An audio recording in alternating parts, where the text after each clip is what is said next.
You know the vibe. Yeah. Unfortunately, these are the vibes that I know. The Boston Celtics throwing turnovers, not making shots, and losing games. These are the vibes, and they're well known. And you'd think by this stage of the NBA Finals, they would be aware of that themselves. You're listening to the Hoop Genius podcast presented by NBA 2K22. I'm Mo Mutsi. Alongside me is BJ Armstrong for the final time this series. BJ heading home after this. So this is the last podcast you're getting in person, live and direct. As you see, BJ's come dressed for the occasion, as have I.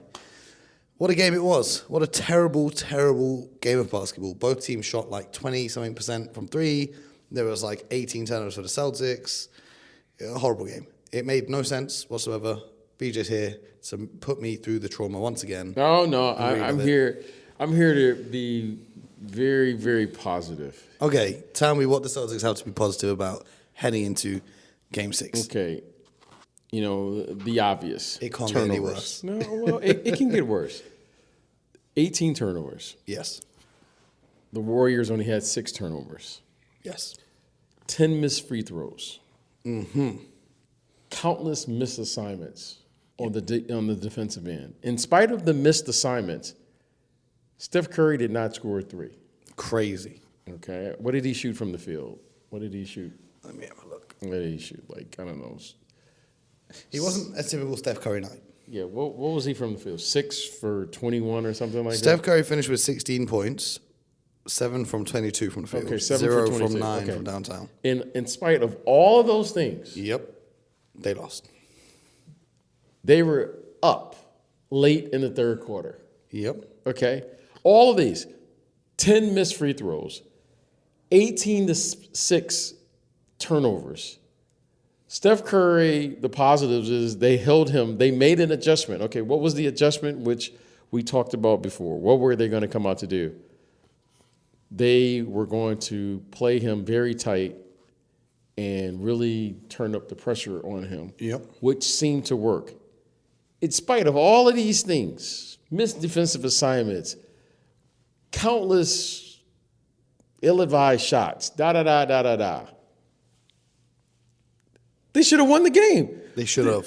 Mo, in all of these things, they should have won the game. Now, for whatever reason it is, it's not the Warriors' defense, okay? It's the Celtics. The Celtics are beating the Celtics right now. Yes. So if there's something that's positive, you would hope or you would think that this team would go back and say, we can win this game. Now, it's clear to me now after 5 games. I'm going to be the master of the obvious. If the Celtics could stop all of the just careless turnovers, not even like if a guy makes a good defensive play, these are just careless turnovers. Yeah. So if 18-6, okay, that's 12 possessions. So heading into this game, before this game began, 40 of the 60 turnovers the Celtics had in this series so far have been live ball turnovers. That means I don't even know passed. what that means. That means they've passed the ball to the Warriors, or the Warriors have stolen the ball. Whereas for the Warriors, only 27 of their 59 turnovers. So the majority of Warriors turnovers, the ball goes out of bounds. Okay. Whereas the Celtics, their turnovers result in the Warriors scoring in transition. Okay. If they can just, that's 12 possessions. Yep. 12 possessions. Okay. What is that? 36 possible points. Yep. Ooh. Okay. 10 missed free throws. Mm-hmm. So And they lost, have a total. You lost the game by 10. You have a total now of 46 points you leave on the board. Mm-hmm. And you only lose by 10. So it's clear to me the following. Their defense is really that good. If they can score 100, they should be averaging about 110 points by my calculation, just going off the top of my. I don't think the Warriors. How many have the Warriors scored over 110 points this entire series? I think maybe game 2 where there's the blowout. I don't know the exact scores, Okay, but so if the Celtics can get to 110 points, I think it's virtually impossible for them to lose for them to lose a game, and whether Steph Curry plays great, Steph Curry doesn't play great, they're in the game. So now this is just a matter of, it's like their attention, or they can't focus in long enough to give themselves a chance to win. And this is what happens. Well, here's a few things looking at the stat sheet right now after the game. Andrew Wiggins, huge performance, 26 and 13, and great defensively. I know the offense gets all the attention. Well, yeah, they've been talking about Jason Tatum and Jaylen Brown. Well, let me tell you something. Andrew Wiggins is in the conversation now. He's in the conversation. Well, Andrew Wiggins is in the Wiggins. Now, I'm gonna tell you why he's in the conversation. Because all right, you have one game. All right, you have 2 games. He's had a terrific series. okay. Now, they're not doubling Jason Tatum. They're not doubling Jaylen Brown. And this guy is consistently putting up 16, 18, what do you have? 20, what tonight? What do you have? 26. 26. And these are in critical games. Yes. These aren't like, okay, game 1. This isn't like up game, up 3-1, and then, he had a good game. He's played well in the 2 most critical games thus far. That does not mean he's in the conversation of being better He's than in the Jason conversation. Tatum. No, He's that's in the ridiculous. conversation now. How He's many an points? all-star. How many points do you think that Jason Tatum would put up if he was alongside Steph Curry? Okay. And the defense is worried about Steph Curry. No. Come on, let's be serious. How many coulda, woulda? Let's be serious This for a young second. man, He's having a great series, no doubt. if he's having a great series, then give him his recognition. Now, is it a different conversation if we said he was the number 1 option? But you can't deny this. He right now is playing these guys even. Yes. Yeah. He's playing them even. He played better than them tonight. Yeah. Absolutely he did. And he's been consistent. This isn't like 1 game or 2 games. 5 games in a row now, he has played exceptional basketball. And if you want to go through the playoffs, he's taken on the most. Luka Doncic in the conference finals. He's taken on what's the guy, Ja Morant and these guys. So this guy, hey, give him his credit. Now, give him his credit. Now, we can't keep saying, well, what if he's doing. Just give him his credit. The guy has played exceptional basketball. No one's giving him anything but credit. Yeah, well, he's in the conversation now. He's got to be. He was an all-star starter this year. Absolutely. He was an all-star starter. So what conversation is he in? He's in the conversation now of saying those guys aren't just that much better than him. He's in the conversation now. This guy is an all-star caliber player, and if they're just as good, well, in the biggest moment, he showed up. Okay. Well, the other things that stand out to me is Gary Payne II came up for 15 points off the bench. Kevon Looney, he struggled with fouls tonight, but Jordan Poole gave them 14 off the bench. That's 30 points off the bench, right? The Celtics had 4 bench points in this entire game. Derek White, once again, looked terrified every time he had the basketball. 0 field goals made. He had one free throw, and Grant Williams hit a shot. The Celtics got no production off their bench. Al Horford, once again, looking slow. It's almost like if you have a birthday in the playoffs, it's the same thing that happened to Chris Paul. As soon as he had his birthday, he just fell off. Same thing's happened to Al Horford in the last couple games. He just looks a step slower than he has throughout the playoffs so far. Rob Williams gives it all he can give off his one working knee. But Tatum Brown is smart. 4 turnovers, 5 turnovers, and 4 turnovers. An absolutely horrible night. Jason Tatum continues to shoot the 3-ball extremely well, 5 from 9 from 3. But he can't seem to finish in the painted area at all. He had maybe a better game inside the paint than previously, but he's really struggling on the inside. Jaylen Brown had a horrible night, 0 from 5 from 3, 5 of 18 from the field.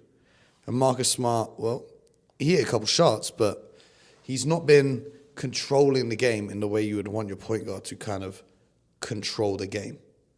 Because, we watched that first half and we were talking about the Celtics came out looking lazy and soft. That's how they looked coming out of the gate to start this game. The first possession of the game was a turnover, right? Jason Tatum just threw the ball out of bounds. And that sets the tone for the whole game. Except for the third quarter where they seemed to not miss. I think they hit 8 straight threes. The rest of the game, they were lazy. They were walking up and down the court. It seemed as if they were playing preseason, not the NBA Finals. Yeah, I mean, this has been the story for them all season. but because they do something exceptionally well, which is defend, it's covered it up. And it's being exposed now versus a very good team who has the discipline to play within themselves, who doesn't turn the ball over, and is pretty good on the defensive end like they are. And right now, it's costing them these games. So, but they have an opportunity to win them. That's all you can really say. I mean, every game they've had an opportunity to win the game. Except for game 2. And, and like I said, for the Celtic fans and their fan base, hey, you're saying, hey, we're going back home. That's all you can say, and that's all you can do. It's unfortunate because you see, that they're young. You see all the positives that they do, but somehow they're not able to capitalize on them.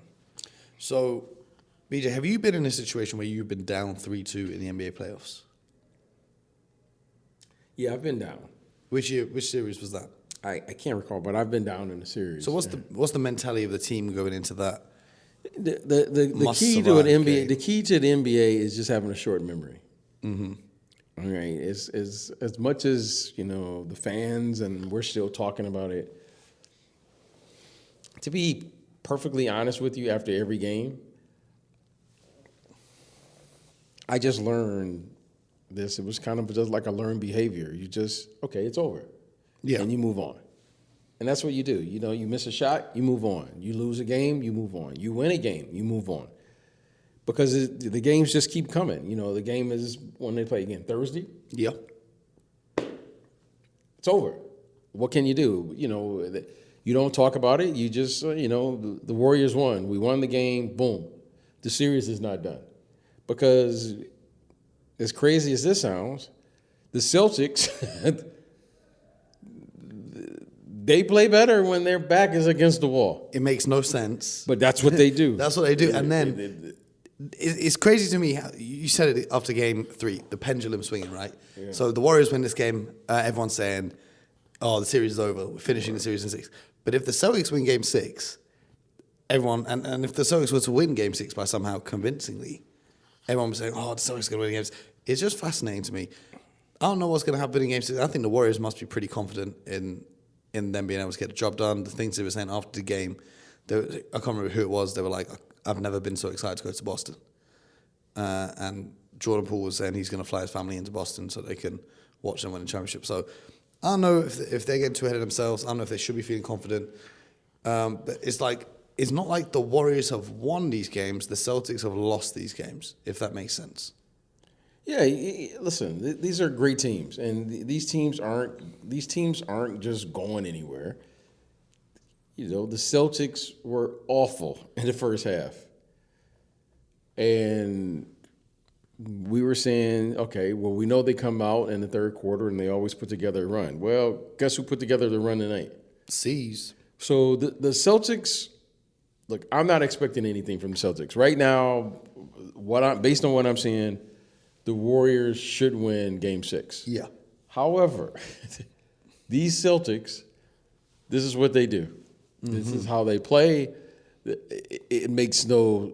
So Steph Curry plays perhaps the best game he's played in his career, and then the next game he plays perhaps the worst game of his... Recently. Yeah, in a while. I mean, he doesn't even score 3. I mean, he did a good job. His gravity creates space for his teammates. Okay, but, so...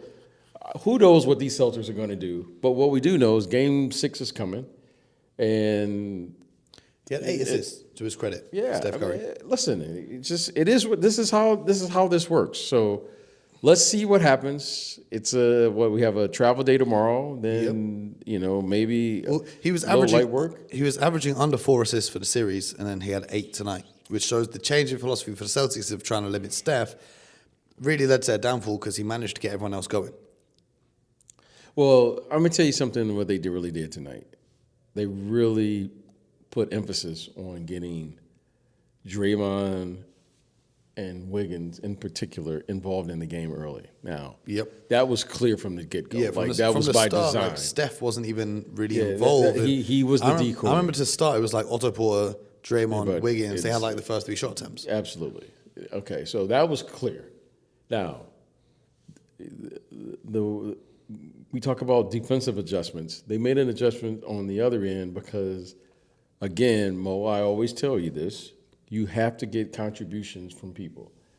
We didn't, no one, myself included, maybe there was someone, maybe the Wiggins family thought he was going to be the best player on the court. Yeah. He was the best player tonight on the court. Yeah. I didn't anticipate it. I didn't hear anyone. I listened to all of the shows, and we saw all of the people before and after the game.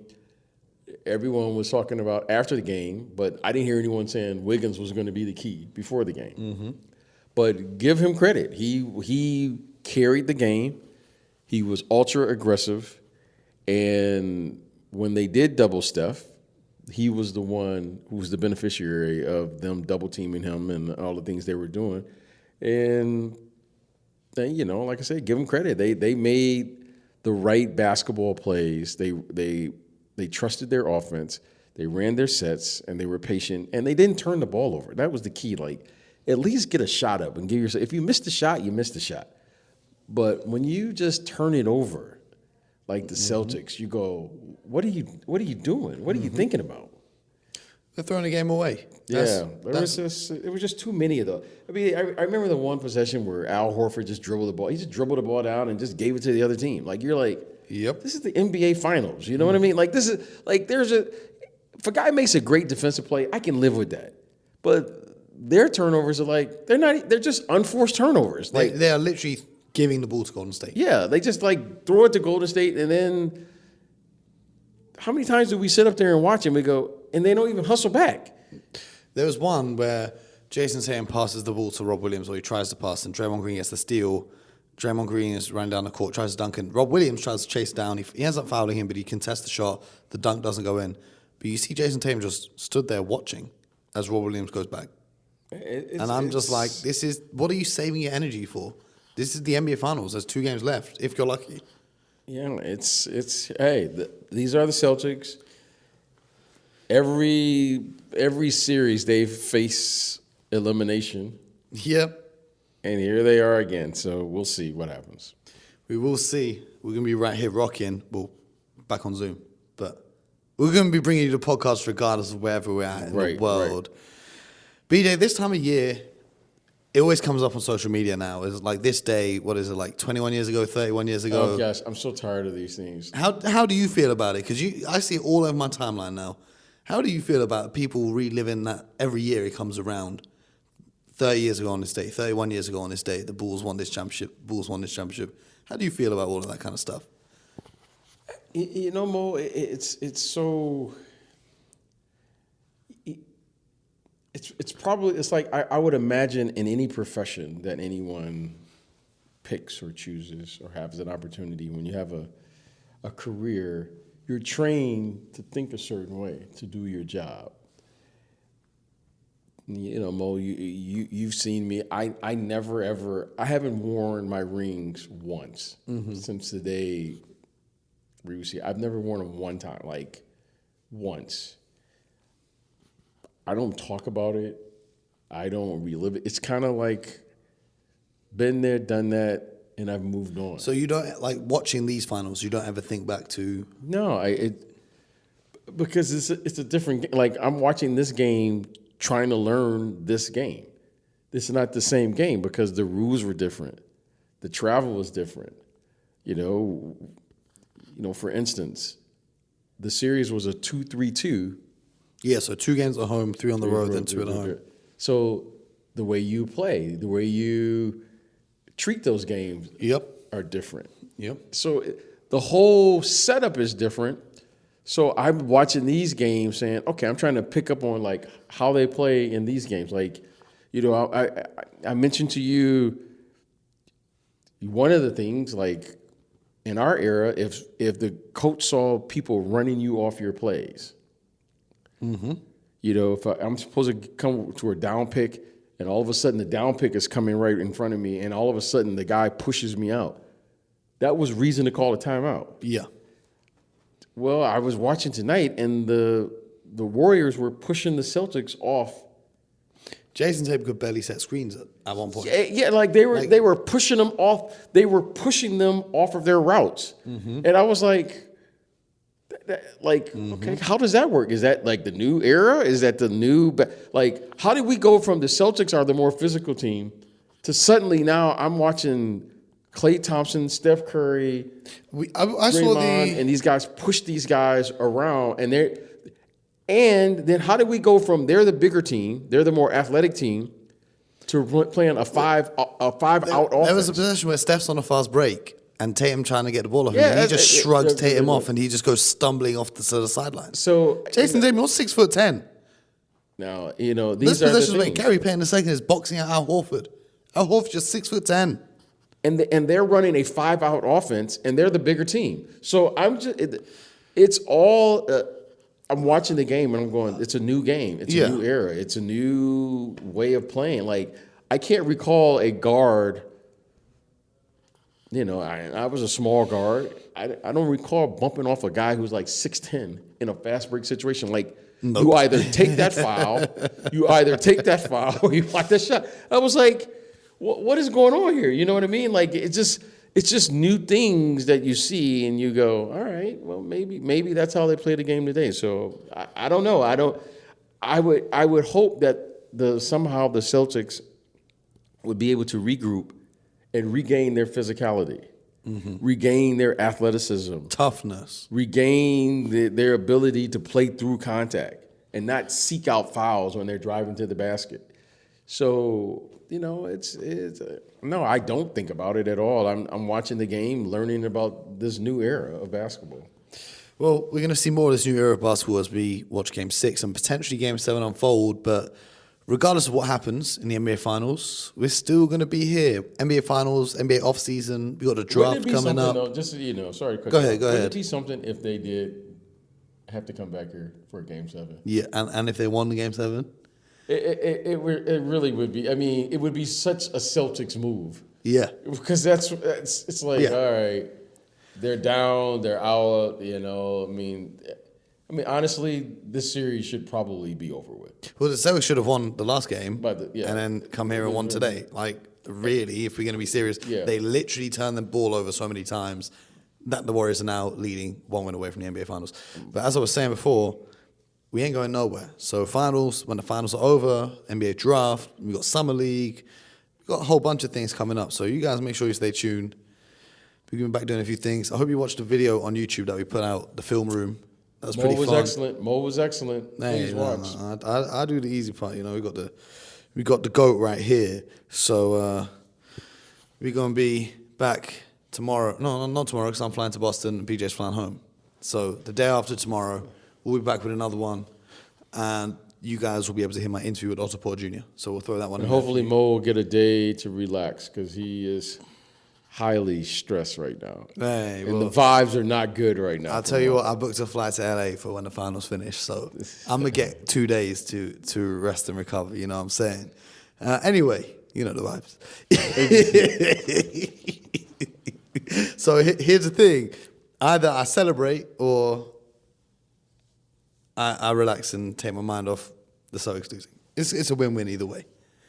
It's all you, Mo. It's all me. Catch me on Venice Beach. I'll be there. Anyway, BJ, my man, listen. It's been dope doing these in person. We've got plenty more coming in the future, though, now that flights are flying and everything again. So this ain't the last you've seen of us two together. BJ's going to be in the UK. I'm going to be back in the States. You guys are going to be rocking with us. We need to get that live show cracking in the UK whenever you come to town. Yes, so sir. You guys stay posted, because we're going to make that one happen for you. But in the meantime, you guys make sure you subscribe, leave a review, leave a 5-star rating, all that good stuff, and most importantly, get buckets.